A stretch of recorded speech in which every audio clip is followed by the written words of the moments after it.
The alarm didn't go off that morning. Or maybe it did, and he just didn't hear it through the fog of exhaustion that comes from too many late nights reviewing quarterly reports. Either way, Marcus Reed woke up 20 minutes late, which never happened.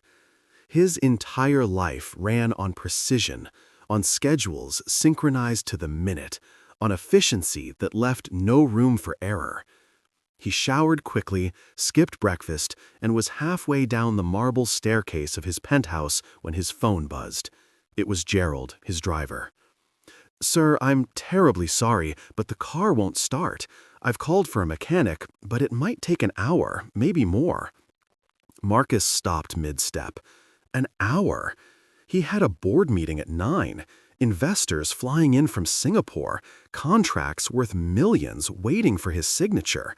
He couldn't afford an hour. "Fine," he said curtly. "I'll find another way." He hung up before Gerald could respond, already moving toward the elevator. The building had a garage full of luxury vehicles, but they all belonged to other residents, and the idea of asking for help made his jaw tighten. He was Marcus Reed. He didn't ask for favors. Outside, the morning air was crisp, almost cold. The city was awake and moving, a river of people flowing along sidewalks, crossing streets, disappearing into subway entrances. He stood there for a moment, disoriented. When was the last time he'd been on a street corner like this, without a car waiting, without a destination already arranged? He pulled out his phone to call for a rideshare, but the app showed a 30-minute wait. Unacceptable. His eyes scanned the street and landed on something he hadn't noticed in years, a bus stop. A blue and white sign, slightly faded, with a route map covered in fingerprints and weathered by time. A small crowd stood beneath it, some checking their phones, others staring blankly ahead with the patience of people who had no other choice. Marcus hesitated.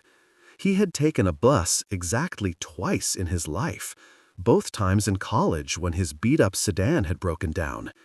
That was over 20 years ago, back when he was still hungry, still fighting, still human in ways he had since forgotten. He looked down at himself. Dark jeans, a plain gray sweater, sneakers. He'd dressed casually that morning, planning to change at the office. No watch, no cufflinks, nothing that screamed wealth. Just another face in the crowd. The bus arrived with a hiss of air brakes and a groan of old metal. The doors folded open, and people shuffled forward, some tapping cards against a reader, others feeding crumpled bills into a machine. Marcus climbed aboard, fumbling with his wallet. The driver, a heavy-set man with tired eyes, barely glanced at him. "$2.50, the driver said. Marcus handed over 3 singles. The machine spit out 2 quarters as change, and he pocketed them, feeling oddly proud of himself for completing such a simple transaction. The bus was more crowded than he'd expected. Every seat was taken, and people stood in the aisles, gripping overhead rails, swaying with the movement of the vehicle. The air smelled like coffee, sweat, and something vaguely floral, maybe someone's shampoo or perfume. It was overwhelming, this closeness to strangers, this lack of personal space. He moved toward the back, and just as the bus lurched forward, a seat opened up. A teenage boy stood and offered it to an older woman with a cane, and Marcus felt a small flicker of something he couldn't quite name. Respect, maybe? Or shame. He took the seat beside a young woman who was pressed against the window, her head resting against the glass. She had dark hair pulled into a messy bun, and she wore a faded denim jacket over a white t-shirt. A backpack sat on her lap, zipped tight, and her hands clutched it like it held everything she owned. She didn't look up when he sat down. Her eyes were half closed, and there was a weariness to her that went deeper than lack of sleep. It was the kind of exhaustion that came from carrying too much for too long. Marcus settled into his seat and pulled out his phone, intending to catch up on emails, but the bus hit a pothole, and his coffee, which he'd been balancing on his knee, tipped over. The lid popped off, and hot liquid splashed across the floor, narrowly missing the woman's shoes. She jumped, startled, and looked down at the spreading puddle. "Oh, God, I'm sorry," Marcus said quickly, grabbing napkins from his jacket pocket. He crouched down, trying to soak up the mess, but it was everywhere, seeping into the grooves of the rubber mat. The woman leaned down to help, pulling a small pack of tissues from her backpack. "It's okay," she said. "No harm done." Her voice was soft, a little raspy, like she'd been up all night.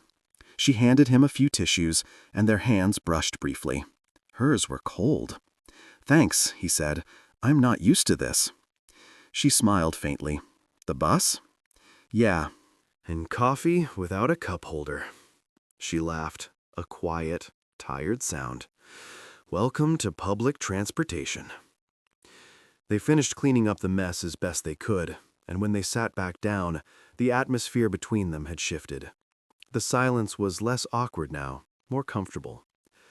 Marcus glanced at her. "I'm Marcus," he said. She looked at him, a little surprised, then nodded. "Emma." "Nice to meet you, Emma." She didn't respond, just turned back to the window, watching the city slide by. But a few minutes later, she spoke again. "Where are you headed?" "Downtown. Business meeting." She nodded. "I'm going to work." "Where do you work?" She hesitated, then shrugged. "A diner. It's near the financial district. I serve breakfast to people in suits who don't look at me when they order." There was no bitterness in her voice, just a statement of fact. Marcus felt something twist in his chest. "That sounds rough," he said. She glanced at her, and for the first time, he saw a spark of defiance in her eyes. "It pays the bills. Mostly." "Mostly?" She sighed. "I've got a second job at a bookstore, evenings and weekends, and I'm taking online classes at night." Marcus stared at her. "When do you sleep?" She smiled, but it didn't reach her eyes. "When I can." He wanted to ask more, but he didn't know how without sounding intrusive. Instead, he said, "What are you studying?" "Business administration. I want to open my own place someday. A cafe, maybe. Somewhere people can come and feel like they matter." Her words hung in the air between them, simple but powerful. Marcus thought about his own empire, the offices and boardrooms and penthouses, and realized he couldn't remember the last time he'd been in a place where people felt like they mattered. Everything was transactional, cold, efficient. "That sounds amazing," he said quietly. Emma looked at him, really looked at him, and something flickered in her expression. "Thanks. Most people think it's a stupid dream." "It's not stupid." She smiled again, and this time it was genuine. "You're nice. Most people on this bus just want to be left alone." "Maybe I'm not most people." She laughed. "Maybe not." The bus stopped, and a few people got off. More got on, filling the aisles again. A woman with 2 small children squeezed past them, and one of the kids, a little girl with pigtails, stared at Emma with wide eyes. Emma waved at her, and the girl giggled, hiding behind her mother's leg. "Do you have kids?" Marcus asked. Emma shook her head. "But I have 2 younger siblings. I take care of them. Your parents?" She looked away. "My mom passed away 3 years ago. Cancer. My dad left when I was 10. Marcus felt like he'd been punched in the gut. "I'm sorry." She shrugged. "It is what it is. We get by." He wanted to say something, anything, but words felt inadequate.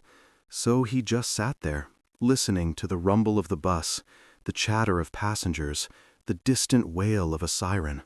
After a while, Emma spoke again. "What about you? Do you have family?" Marcus thought about his ex-wife, about the divorce papers signed 5 years ago, about the daughter he barely saw because work always came first.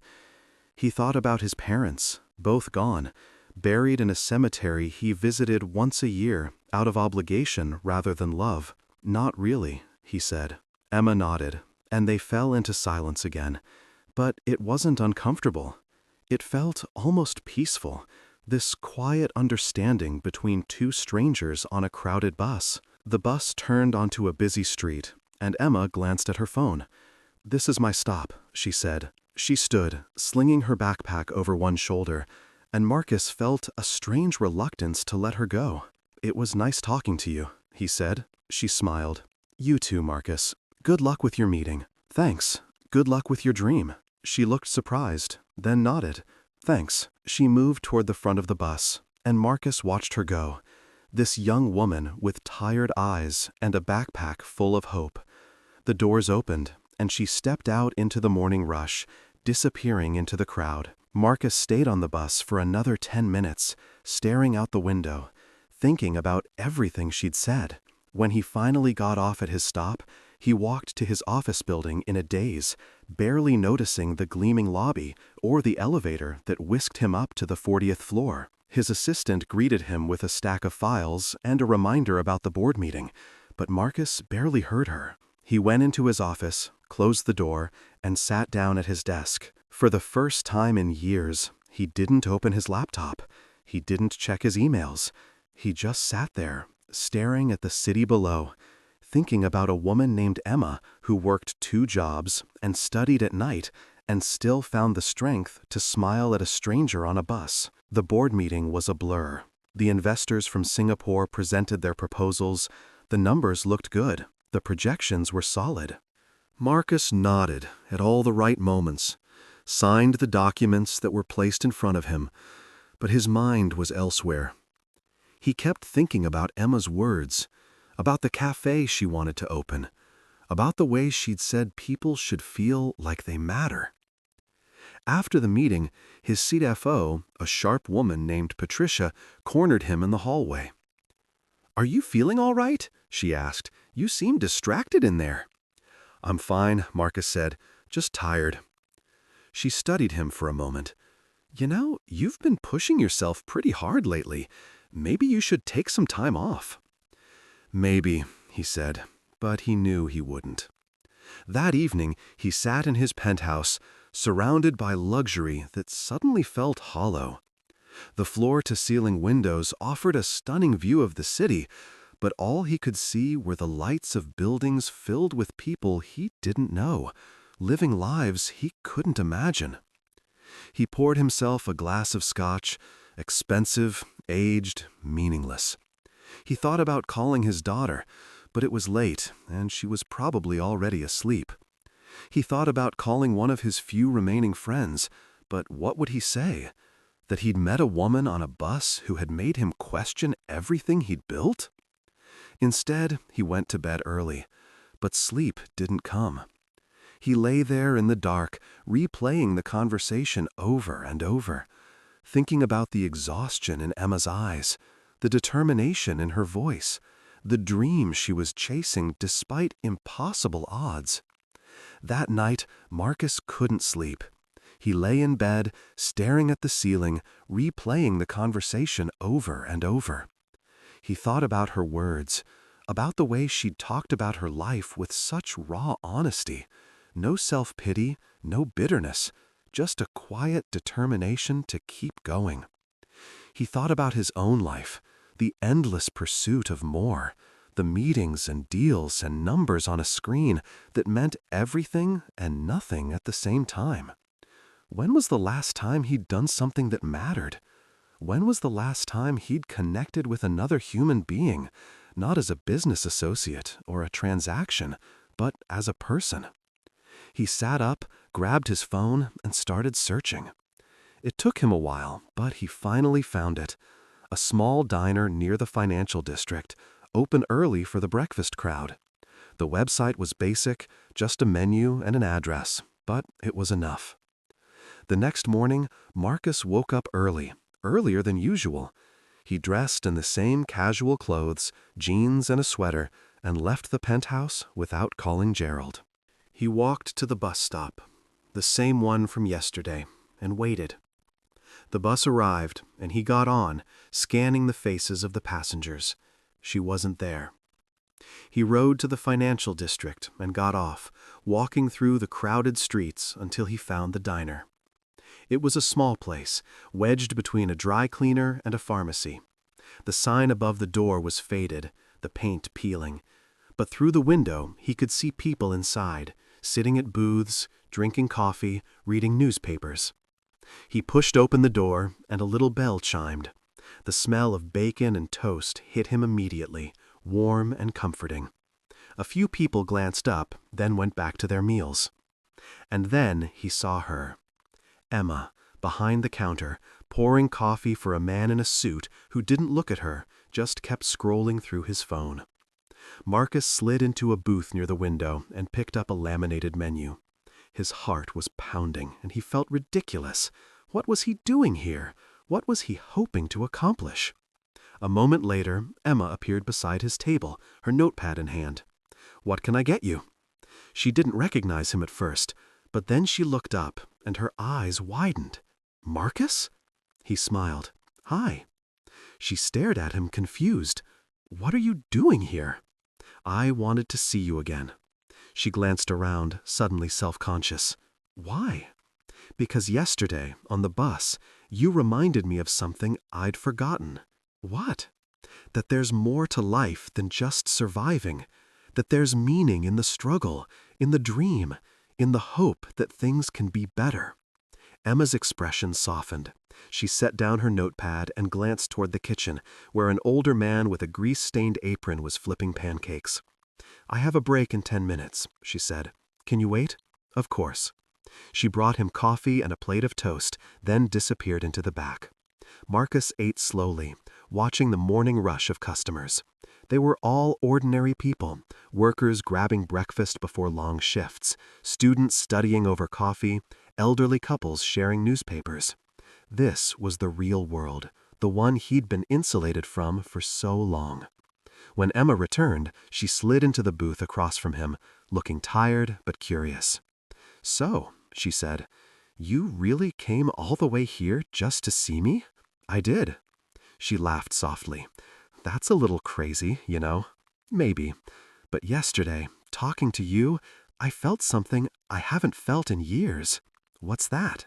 "Human." Emma studied him, and he could see her trying to figure him out. "Who are you, really, Marcus? You said you had a business meeting, but you don't seem like the typical businessman." He hesitated. The truth was complicated, and he wasn't sure how much to reveal. "I run a company," he said carefully. "I've done well for myself, but somewhere along the way I lost sight of why I started. I got caught up in the numbers, the competition, the constant need to prove myself. And then yesterday, I met you, and you reminded me that there's more to life than just winning." Emma leaned back, processing his words. "So what do you want from me?" "Nothing," he said. "I just want to help. You said you want to open a cafe. I'd like to make that happen." She frowned. "Marcus, I don't even know you, and I don't need charity." "It's not charity. It's an investment. In you, in your dream, in the kind of place this world needs more of." She shook her head. "I can't just accept money from a stranger." "Then don't think of me as a stranger. Think of me as someone who believes in what you're trying to do." Emma looked down at her hands, and Marcus could see the conflict in her eyes. Pride, hope, fear, all tangled together. "Why?" she asked quietly. "Why would you do this?" "Because I've spent 20 years building an empire, and I've never felt as fulfilled as I did during that one conversation with you. Because you have a vision that matters, and I have the resources to help make it real. And because maybe, just maybe, helping you will help me remember who I used to be before I became this." Emma looked up, and there were tears in her eyes. "I don't know what to say." "Say yes." She laughed, wiping her eyes. "You're persistent, I'll give you that. So, is that a yes?" She took a deep breath, then nodded. "Okay, yes. But I want to do this right. I want to earn it, not just have it handed to me." Fair enough, Marcus said. We'll do it together. You bring the vision, I'll bring the resources, and we'll build something amazing. They spent the next hour talking about her plans, about the kind of cafe she wanted to create. She described it in vivid detail: warm lighting, comfortable seating, shelves lined with books, a menu filled with simple, honest food. A place where people could come and feel welcome, whether they ordered just a coffee or stayed for hours. Marcus listened, taking mental notes, already thinking about locations, architects, suppliers. But more than that, he felt something he hadn't felt in years: excitement. Not the adrenaline rush of closing a big deal, but genuine enthusiasm for creating something meaningful. When her break ended, Emma stood up reluctantly. "I have to get back to work," she said. "But Marcus, thank you for believing in me." "Thank you," he said, "for reminding me what's important." She smiled, then hurried back to the counter. Marcus left the diner and walked through the city, his mind racing with possibilities.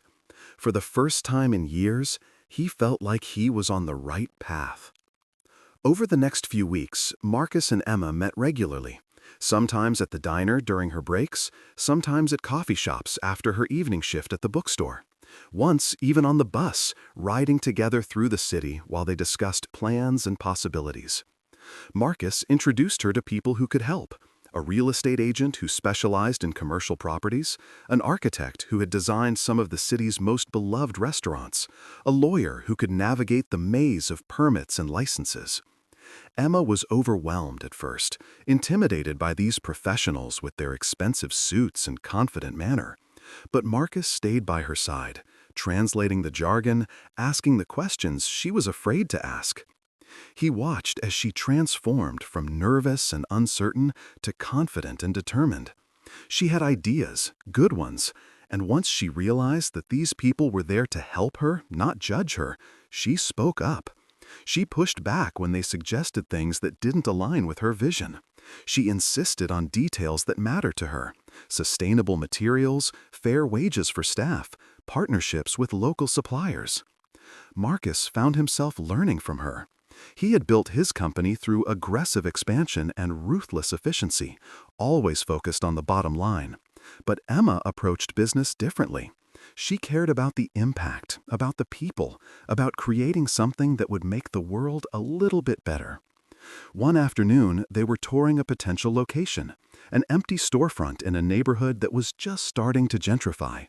The space was rough, with water-stained walls and a floor that creaked underfoot, but Emma's eyes lit up when she walked in. "This is it," she said. "This is the one." The real estate agent, a polished woman named Karen, looked skeptical. "It needs a lot of work, and this neighborhood, while improving, is still a bit rough around the edges." "That's exactly why it's perfect," Emma said. "This is where people need a place like this." "The fancy neighborhoods already have plenty of cafes. This one doesn't." Marcus smiled. "She's right. We'll take it." Karen blinked, surprised by the quick decision. "Well, all right then. I'll drop the papers." After she left, Emma turned to Marcus. "Are you sure about this?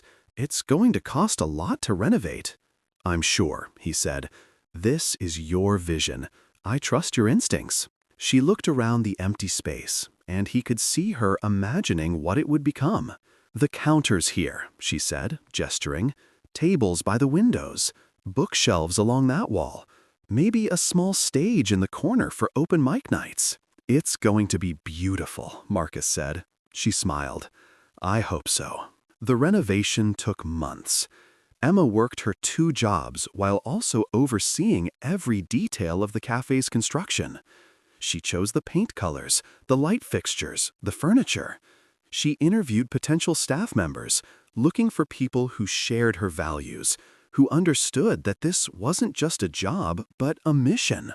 Marcus stopped by the construction site regularly, sometimes bringing lunch for the workers, sometimes just watching as the space transformed. He found himself drawn to the project in ways that surprised him.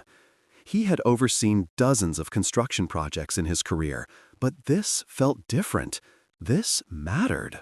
One evening, as they stood in the nearly finished space, Emma turned to him with tears in her eyes. "I can't believe this is real," she said. "6 months ago, I was barely surviving, just trying to get through each day. And now this." "You did this," Marcus said. "All I did was provide some resources. You had the vision, the determination, the heart." "We did this," she corrected him, "together." He nodded, and they stood there in comfortable silence, looking at what they had created. During those months, Marcus's life changed in other ways too. He started taking the bus regularly, not just to see Emma, but because he genuinely enjoyed it. He talked to other passengers, learned their stories, saw the city through their eyes. An elderly woman told him about her grandchildren. A young man shared his struggles with finding work. A teacher talked about the challenges of educating kids in underfunded schools. Each conversation opened his eyes a little more to the reality that most people lived. He realized how sheltered his life had been, how disconnected from the everyday struggles that defined most people's existence. He also started changing how he ran his company. He increased wages for the lowest paid employees. He implemented better benefits, more flexible schedules, programs to support working parents.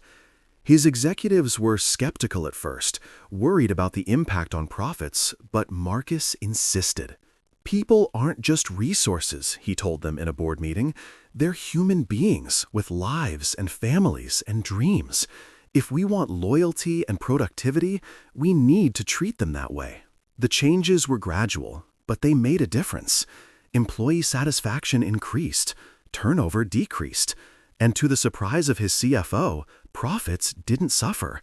In fact, they improved. Marcus also reconnected with his daughter, Sarah. She was 16 now, navigating the complicated terrain of high school and adolescence. He started making time for her, really making time, not just squeezing in a quick lunch between meetings, but actually being present. They went to movies together, walked through museums, had long dinners where they talked about everything and nothing. She was surprised at first, wary of this sudden attention from a father who had been largely absent for years. But gradually, she opened up, and Marcus discovered that he had a smart, funny, compassionate daughter who he barely knew. One evening, Sarah asked him what had changed. "Why are you suddenly around so much?" she said. "Not that I'm complaining, but it's weird." Marcus thought about how to answer. "I met someone who reminded me what's important," he said, "and I realized I'd been living my life all wrong." "Who?" "A woman named Emma. She's opening a cafe, and I'm helping her." Sarah raised an eyebrow. "Is she your girlfriend?" "No," Marcus said, laughing. "She's a friend, but she's taught me a lot about what matters in life." "Like what?" "Like the fact that success isn't measured by how much money you make or how many deals you close. It's measured by the impact you have on people, by the connections you make, by whether you leave the world a little bit better than you found it." Sarah smiled. "I like this version of you better, Dad." "Me too," he said. The cafe opened on a cold Saturday morning in November. Emma had insisted on doing a soft opening, just inviting friends and family before the official grand opening the following week. Marcus arrived early and found Emma in the kitchen, arranging pastries on trays, her face flushed with excitement and nerves. "How are you feeling?" he asked. "Terrified," she admitted. "What if nobody comes? What if they hate it?" "They're going to love it," Marcus said. "Trust me." And they did. The cafe filled quickly with people from the neighborhood, curious to see what had been built in the empty storefront that had sat vacant for years. Emma's siblings were there, Alex looking proud in a button-down shirt, Lily running around excitedly, telling everyone that her sister owned the place. Marcus stood in the back, watching as Emma greeted each person with genuine warmth, as she poured coffee and served food and made everyone feel welcome.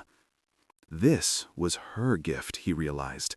Not just the business savvy or the work ethic, but this ability to make people feel seen, to create a space where everyone mattered. By mid-morning, Every seat was full, and people were standing, waiting for tables to open up. The reviews started coming in almost immediately. Glowing praise on social media about the welcoming atmosphere, the delicious food, the sense of community. When Emma finally had a moment to breathe, she found Marcus in the corner. "We did it," she said, her eyes shining. "You did it," he corrected her. "This is all you." She shook her head. "Not all me, not even close." She hugged him, and Marcus felt something shift in his chest. This was what fulfillment felt like.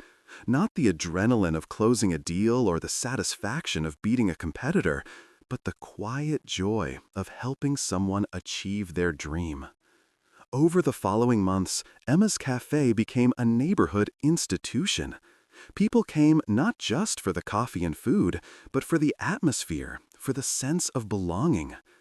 Emma hired staff from the local community, people who needed a chance, just like she once had. She hosted book clubs and open mic nights and art shows featuring local artists. Marcus continued to be a regular presence, not as an investor checking on his investment, but as a friend.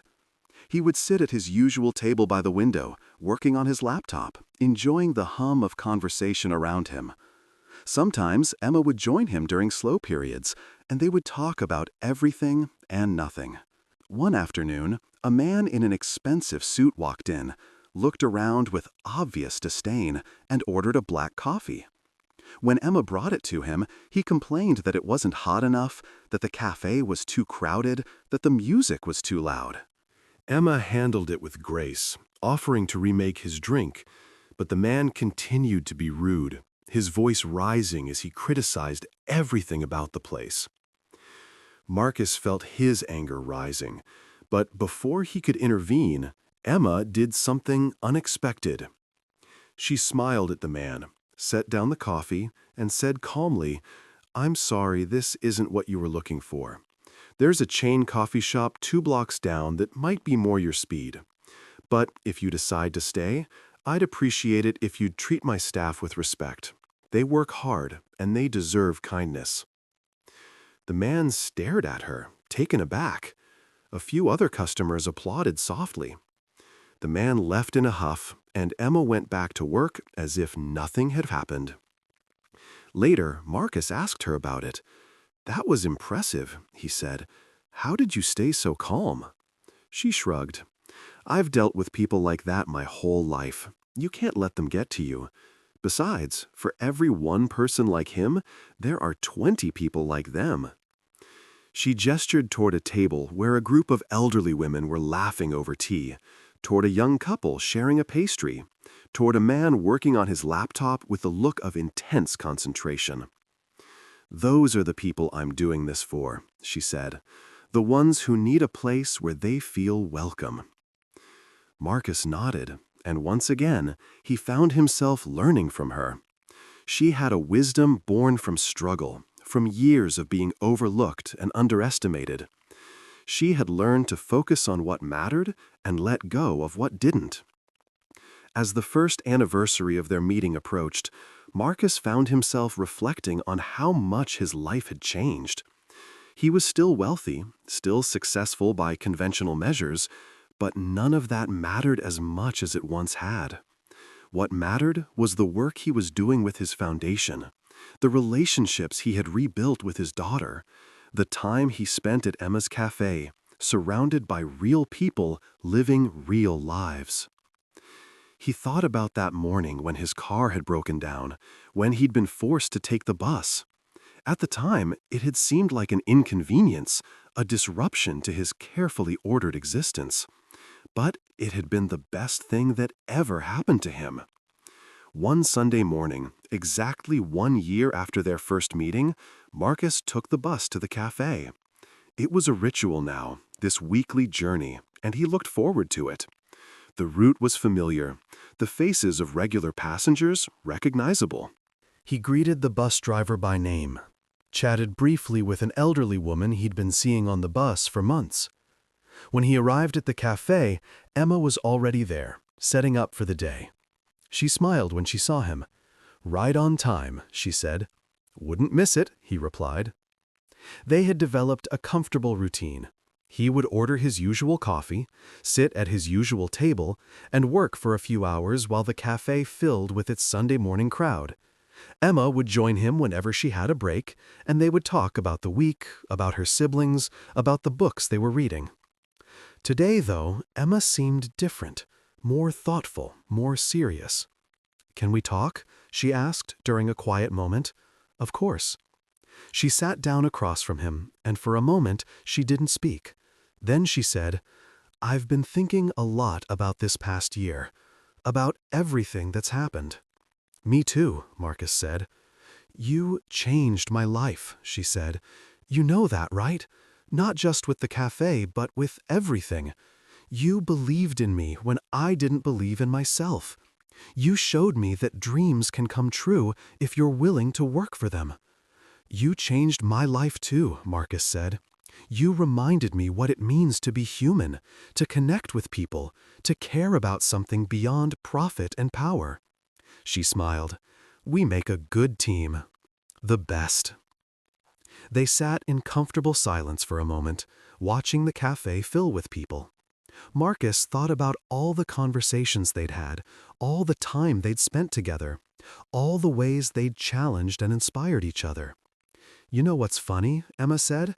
"When I first met you on that bus, I thought you were just another guy trying to get through his day. I had no idea you were someone important." "I'm not important," Marcus said. "Or, at least, I'm not any more important than anyone else. That's what you taught me." She reached across the table and took his hand. "Thank you," she said, "for everything." "Thank you," he replied.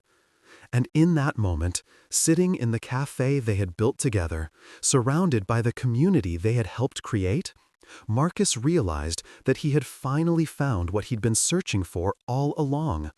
Not success or wealth or recognition, but something far more valuable: purpose, connection, meaning. He had taken the bus that day because he had no other choice. But now, looking back, he understood that it had been a choice all along.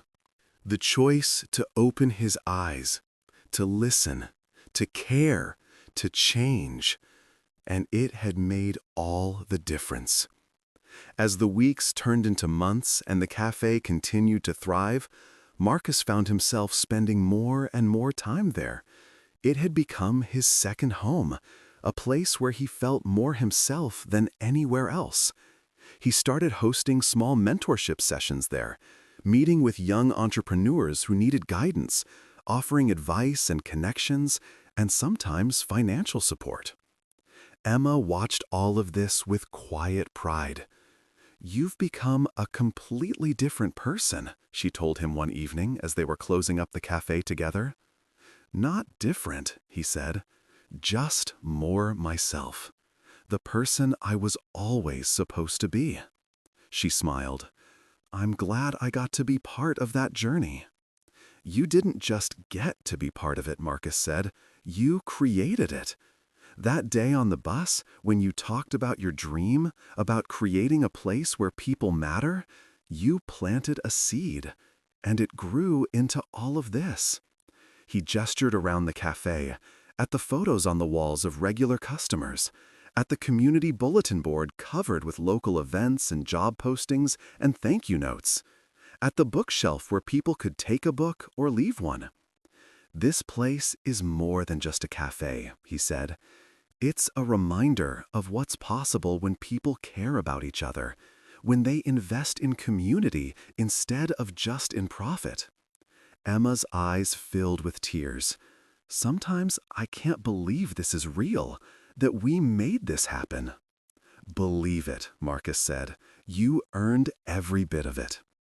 As they walked out into the cool evening air, Marcus realized that this was happiness. Not the fleeting rush of a successful deal or the temporary satisfaction of accumulating more wealth, but the deep, abiding contentment that comes from living a life aligned with your values, from building something that matters, from connecting with people in meaningful ways.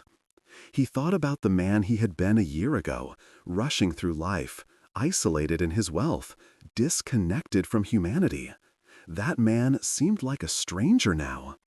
The breakdown of his car, the forced ride on a bus, the chance encounter with a tired young woman clutching a backpack full of dreams, all of it had conspired to save him from a life that looked successful on the outside, but was hollow at its core. The next morning, as had become his habit, Marcus took the bus. Not because he had to, but because he wanted to. Because every ride reminded him of that first morning, of the conversation that had changed everything. As the bus rolled through the city, Marcus looked around at his fellow passengers.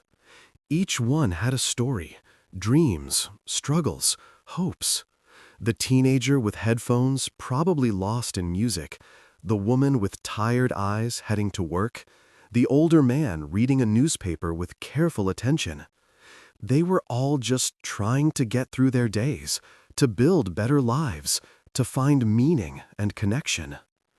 And Marcus realized that he was one of them now, not separate, not above, but part of the same human tapestry, woven together by shared experience and common dreams.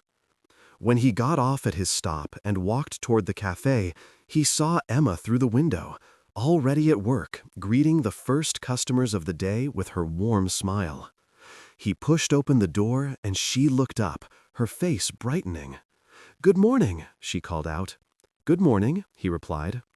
And as he settled into his usual seat, coffee in hand, surrounded by the community they had built together, Marcus felt something he hadn't felt in years, complete and total gratitude. The days turned into weeks, and the weeks into months, and slowly, imperceptibly, Emma's cafe became woven into the fabric of the neighborhood. It wasn't just a place to grab coffee anymore. It was where Mrs. Chen came every Tuesday to meet with her book club, where teenagers gathered after school to study and gossip, where the lonely found company and the weary found rest. Marcus watched it all unfold with a sense of wonder he'd forgotten was possible. One morning, he arrived to find a young man sitting at a corner table, head in his hands, clearly distressed. Emma noticed too, and without hesitation, she walked over, set down a cup of coffee, and simply said, "Rough day?" The young man looked up, startled by the kindness. "I just lost my job," he said quietly. "I don't know what I'm going to do." Emma sat down across from him. "Tell me about it." And he did. For the next 20 minutes, this stranger poured out his story, his fears, his uncertainty about the future. Emma listened with complete attention, asking questions, offering encouragement, reminding him that one setback didn't define his entire life. When the conversation ended, the young man looked lighter, as if sharing his burden had made it easier to carry. He thanked Emma, paid for his coffee, and left with his shoulders a little straighter when he'd arrived. Marcus approached Emma afterward. "You have a gift," he said. She shrugged. "I just remember what it felt like when I was drowning and nobody noticed. Sometimes people just need someone to see them." "That's exactly what I mean," Marcus said. "That's your gift. You see people." As winter gave way to spring, the cafe continued to evolve. Emma introduced new programs, a pay-it-forward board where customers could buy coffee for someone who couldn't afford it, a resume workshop for job seekers, a weekly dinner where anyone could come for a free meal and conversation. Marcus helped fund these initiatives, but Emma was the heart and soul of them, the one who made people feel welcome, who remembered names and orders and stories. One afternoon, Marcus was working at his usual table when he overheard a conversation at the next booth. Two women were talking, and one of them was crying softly. "I don't know how I'm going to make rent this month," she said. "My hours got cut, and my daughter needs new shoes for school, and I'm just so tired of always being behind." Her friend reached across the table and squeezed her hand. "We'll figure something out. We always do." Marcus felt his chest tighten. He knew that feeling of desperation, though he'd only experienced it briefly in his youth, before success had insulated him from such worries. But now, having spent a year immersed in the real world, he understood how many people lived on the edge of financial catastrophe, one unexpected expense away from disaster. He waited until the women left, then approached Emma. "Those two women who just left, do you know them?" Emma nodded. "Rachel and her friend Susan. Rachel works at the grocery store down the street. Single mom, struggling to make ends meet. Why?" Marcus pulled out his phone and made a quick call. Within minutes, he'd arranged for an anonymous donation to be made to Rachel, enough to cover her rent for 3 months and buy her daughter new shoes and clothes. Emma watched him, a mixture of gratitude and concern on her face. "That's incredibly generous," she said. "But Marcus, you can't save everyone." "I know," he said, "but I can help some people, and maybe that's enough." She smiled. "You've really changed, you know that." "So have you," he said. "You're more confident now, stronger." She looked around the cafe, at the life they'd built together. "I guess we've both grown." That evening, as they were closing up, Emma received a phone call. Marcus could tell from her expression that something was wrong. She listened for a moment, her face going pale, then hung up. "What is it?" Marcus asked. "It's Alex," she said, her voice shaking. "He got into a fight at school. They're suspending him for 3 days. "Is he okay?" "Physically, yes. But Marcus, this isn't like him. He's a good kid. He doesn't get into fights. Do you want me to come with you?" She looked at him, relief flooding her features. "Would you?" They took a cab to Emma's apartment, where Alex was sitting on the couch, his face bruised, his eyes red from crying. Lily sat beside him, holding his hand, looking scared. When Alex saw Emma, he stood up. "I'm sorry," he said. "I'm so sorry." Emma hugged him tightly. "Tell me what happened." Alex hesitated. Then the story came tumbling out. Some kids at school had been making fun of him, saying his family was poor, that his sister worked as a waitress because they were trash. He'd tried to ignore them, but today one of them had said something about their mom, something cruel and mocking, and Alex had snapped. "I know I shouldn't have hit him," Alex said, "but I couldn't let him talk about Mom like that." Emma's eyes filled with tears. "Oh, Alex." Marcus stepped forward. "Can I talk to him for a minute?" Emma nodded, and Marcus led Alex out onto the small balcony. They stood there in silence for a moment, looking out at the city lights. "You want to know something?" Marcus said. "When I was your age, I got into a fight too. Same reason. Someone said something about my family, and I lost it." Alex looked at him, surprised. "Really?" "Really. My dad had just lost his job, and we were struggling. Some kid at school found out and started spreading it around, making jokes. I punched him in the cafeteria, got suspended for a week." "What happened?" Marcus leaned against the railing. "My dad was furious. Not because I'd gotten into a fight, but because I'd let someone else's words have so much power over me. He told me something I've never forgotten. He said, people who try to make you feel small are usually the ones who feel smallest inside. The best revenge is to prove them wrong by becoming someone they can't touch." Alex was quiet, processing this. "But they were right," he said softly. "We are poor. Emma works all the time just to keep us fed and housed."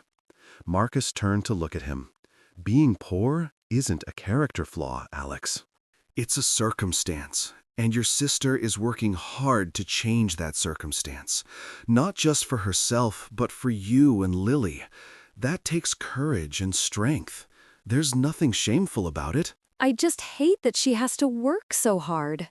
"Then make it worth it. Study hard, be kind, become someone she can be proud of. That's how you honor her sacrifice. Alex nodded slowly, and Marcus could see something shift in his expression. I'll try. That's all anyone can ask. They went back inside, and Marcus stayed for dinner, a simple meal of pasta and salad that somehow tasted better than any five-star restaurant he'd eaten at in years. He helped Lily with her homework, listened to Emma talk about her plans to expand the cafe's hours, and watched as Alex quietly set the table, his earlier anger replaced by thoughtful calm. Later, as Marcus was leaving, Emma walked him to the door. "Thank you," she said, "for talking to him. I think he needed to hear that from someone who isn't me." He's a good kid, Marcus said. He's just protecting the people he loves. That's not a bad instinct, even if he went about it the wrong way. She smiled. "You're good with them. With Alex and Lily, they really look up to you." I'm trying, Marcus said. I wasn't there for my own daughter the way I should have been. Maybe this is my chance to do better. Emma squeezed his hand. "You're doing great." As Marcus rode the bus home that night, he thought about family, about the bonds that connect people, about how chosen family can sometimes be just as important as blood family. Emma and her siblings had welcomed him into their lives, had given him a place to belong, and in return, he'd tried to support them in whatever ways he could. The next day, Marcus made some calls. He contacted Alex's school and arranged a meeting with the principal. He didn't want to use his influence to get the suspension overturned. That wouldn't teach Alex anything, but he wanted to make sure the bullying was addressed, that the other students faced consequences for their cruelty. The principal, a tired woman named Mrs. Rodriguez, listened to his concerns and agreed to implement a stronger anti-bullying policy. She also mentioned that Alex was a bright student, that he had potential, and Marcus filed that information away for later. Meanwhile, the cafe continued to flourish. Emma had to hire more staff to keep up with demand, and she approached the task with the same care she brought to everything else. She hired people who needed opportunities. A formerly incarcerated man trying to rebuild his life, a refugee learning English, a recovering addict working to stay clean. Some of Marcus's business associates questioned these hiring decisions. "They're risks," one of them said during a meeting. "You're setting yourself up for problems." "Everyone deserves a chance," Emma replied calmly. "And some of the best employees are the ones who know what it's like to struggle, who understand that work is more than just a paycheck." Marcus backed her up completely, and as it turned out, Emma was right. Her staff was loyal, hard-working, and deeply committed to the cafe's mission. They treated customers with kindness because they knew what it felt like to be on the receiving end of judgment and dismissal. One of these employees, a man named Carlos, who'd spent 5 years in prison for a crime he committed as a teenager, became particularly close to Marcus. They would talk during slow periods, and Carlos would share his story, the mistakes he'd made, the lessons he'd learned, the difficulty of building a new life when society had already decided who you were. Marcus found himself drawn to these conversations, to the raw honesty of someone who'd hit rock bottom and clawed his way back up. It reminded him that redemption was always possible, that people could change, that past mistakes didn't have to define future possibilities. As summer approached, Emma announced a new plan. She wanted to start a scholarship program for neighborhood kids, helping them afford college or vocational training. Marcus immediately offered to fund it, but Emma shook her head. "I want to do this right," she said. "I want the community to be invested in it. Let's start small, maybe 1 or 2 scholarships the first year, funded by donations and fundraising events. Then we can grow from there." So they organized a fundraiser, a community dinner and auction held in the cafe. Emma rallied local businesses to donate items and services, recruited volunteers to help with setup and cooking, and spread the word through the neighborhood. Marcus was amazed by the response. people showed up in droves, filling the cafe and spilling out onto the sidewalk. They bid enthusiastically on donated items, contributed to the scholarship fund, and shared their own stories of struggle and perseverance. One woman, a teacher at the local elementary school, stood up and talked about the students she worked with, kids who were brilliant and creative, but whose families couldn't afford to give them opportunities. She pledged a donation and challenged others to match it. By the end of the evening, they'd raised enough for 3 full scholarships. Emma was in tears, overwhelmed by the generosity, by the proof that people cared, that community still mattered in a world that often felt fragmented and divided. Marcus stood beside her, his arm around her shoulders, feeling a pride deeper than anything he'd experienced in his business career. This, right here, was success. Not the numbers on a balance sheet, but the lives they were changing, the hope they were creating, the community they were building. That night, after everyone had left and the cafe was clean, Marcus and Emma sat together in the quiet space, exhausted but happy. "We did something good today," Emma said. "You did something good," Marcus corrected. "I just helped." She shook her head. "It's always we, Marcus. From the beginning, it's been we."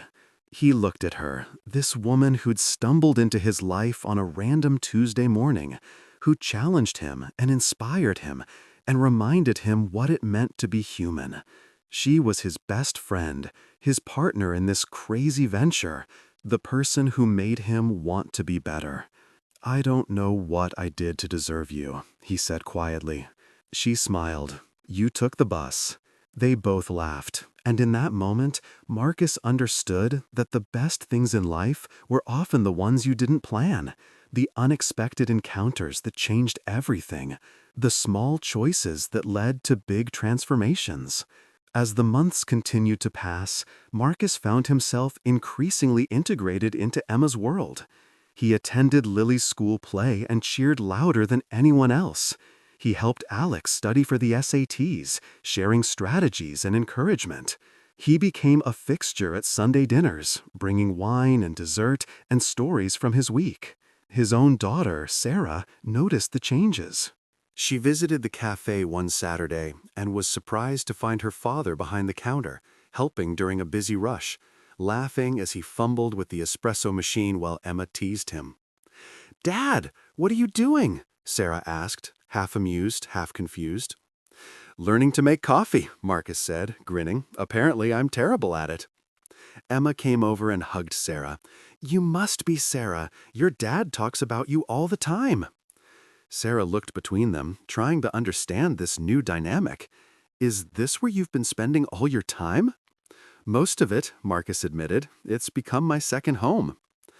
Sarah spent the afternoon at the cafe, watching her father interact with Emma and the staff and the regular customers. She saw a side of him she'd never seen before, relaxed, present, genuinely happy. Later, as they walked to the bus stop together, Sarah said, "I like seeing you like this." "Like what?" "Happy, real, like you're actually living your life instead of just going through the motions." Marcus stopped walking and looked at his daughter. "I'm sorry it took me so long to figure that out." She smiled. "Better late than never, right?" As they rode the bus together, Sarah asked about Emma, about the cafe, about how all of this had started. Marcus told her the whole story, about the broken-down car, the chance conversation, the decision to help, the friendship that had grown from it. "She sounds amazing," Sarah said. "She is," Marcus agreed. "She changed my life." Sarah was quiet for a moment, then said, "I think you changed hers too." Marcus hoped that was true. He knew he'd provided resources and connections, but Emma had done the real work, had poured her heart and soul into building something meaningful. He was just grateful to have been part of it. As autumn arrived, the cafe celebrated its first anniversary. Emma organized a party, inviting everyone who'd been part of the journey, the staff, the regular customers, the local business owners who'd supported them, the scholarship recipients who'd benefited from the fundraiser. Marcus gave a speech, his voice thick with emotion. "A year ago," he said, "I was lost. I had everything the world says you're supposed to want: wealth, success, recognition, but I was empty inside. And then I met Emma, and she showed me what really matters. She showed me that success isn't about what you accumulate, but about what you contribute. That the richest life is one filled with connection and purpose and love." He looked at Emma, who was standing beside him, tears streaming down her face. She took a bus ride with a stranger and changed his entire world. And I hope, in some small way, I've been able to do the same for her. The crowd erupted in applause, and Emma hugged him tightly. "You've done more than you know," she whispered. The party lasted late into the evening, filled with laughter and stories and hope. Marcus looked around at all the faces, people from different backgrounds and circumstances, united by this space that Emma had created, this community that had formed around her vision of a place where everyone mattered. And he realized that this was his legacy now. Not the company he'd built or the wealth he'd accumulated, but this: the lives touched, the community strengthened, the proof that one person, armed with compassion and determination, could make a real difference. As the night wound down and people began to leave, Marcus helped Emma clean up. They worked in comfortable silence, moving around each other with the ease of long practice. "Thank you," Emma said finally, "for everything, for believing in me, for supporting me, for becoming my family." Marcus set down the tray he was holding and looked at her. "You're my family too," he said. "You and Alex and Lily. You've given me something I didn't even know I was missing." "What's that?" "A reason to care, a purpose beyond just making money, a reminder that life is about people, not profit." She smiled. "Well, you've given me a chance to build the life I always dreamed of, so I guess we're even." "Not even close," Marcus said. "But I'll spend the rest of my life trying to pay you back for what you've done for me." As they finished cleaning and locked up the cafe, Marcus looked back at the space one more time.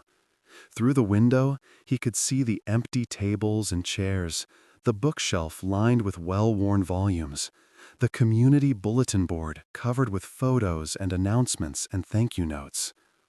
This was more than a cafe. It was a testament to the power of human connection, to the magic that happens when people care about each other, to the truth that the simplest acts of kindness can ripple out in ways you never expect. And it all started with a broken-down car and a bus ride through the city. A chance encounter between two strangers who needed each other more than either of them knew. As Marcus walked home that night, he didn't take the bus. Instead, he walked, wanting to feel the cool autumn air, to see the city he'd been living in but not really seeing for so many years. The streets were alive with people, each one carrying their own stories, their own struggles, their own dreams. And Marcus understood now that he was part of this tapestry, woven in alongside everyone else, no more important or special, just another person trying to make their way through life, trying to leave things a little better than they found them. When he finally reached his penthouse, he stood at the window, looking out at the city lights stretching to the horizon. Somewhere out there was Emma's apartment, where she was probably reading to Lily or helping Alex with homework. Somewhere out there was the cafe, dark now, but ready to welcome people again tomorrow. Somewhere out there were countless other stories unfolding, lives intersecting, connections being made. And Marcus felt grateful to be part of it all, Grateful for the breakdown that had forced him onto that bus. Grateful for the tired young woman who'd been kind to a stranger. Grateful for the journey that had brought him from wealth without meaning to a life rich in all the ways that truly mattered. He went to bed that night with a smile on his face, already looking forward to tomorrow, to another day at the cafe, to another conversation with Emma, to another opportunity to make a difference in someone's life. The billionaire who'd once measured success in dollars and deals now measured it in smiles and stories and small acts of kindness, and he'd never felt richer in his entire life.